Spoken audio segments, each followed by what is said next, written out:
34 лица од разни профили времено вработени во душевната болница во Демирхисар од вчера започнаа да протестираат бидејќи на крајот од минатата година им истекоа договорите за работа. 2 месеца работат на црно и од менаџментот на болницата постојано им ветуваат дека овој проблем ќе се реши, па дури и дека ќе добијат решение за траен работен однос.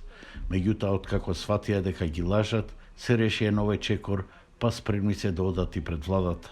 Тие покрај 220 редовно вработени, како технички персонал ги вршат најтешките работи, а денеска добија поддршка и од независниот синдикат на болницата.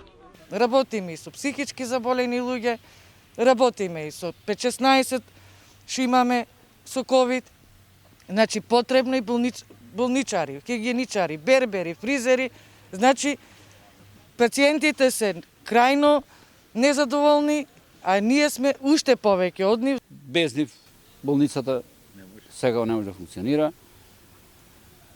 Нема кој да ги чисти оделенијата.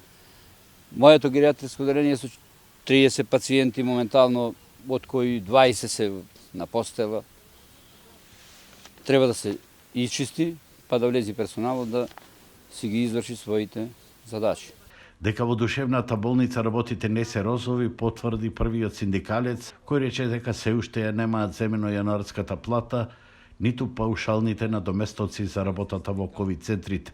Но како ќе заврши оваа сага со судбината на луѓето, што остана без статус, допрва ќе се види.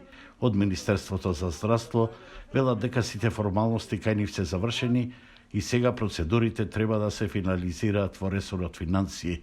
Новоизбраниот директор, кој што туку седна на директорската фотелја и кој постојано им ветува се и се што, денеска со новинарите ниту сакаше средба, ниту да даде изјава. Кога малку повеќе би знаеле министерот за здравство Филипче и неговите менаџери што се случува тука во душевната болница во Демирхис. И овие луѓе што протестираат и барат да им се реше статусот, сигурно длабоко би се замислиле, бидејќи овде се извршуваат најтешките работи со најтешките пациенти во државата.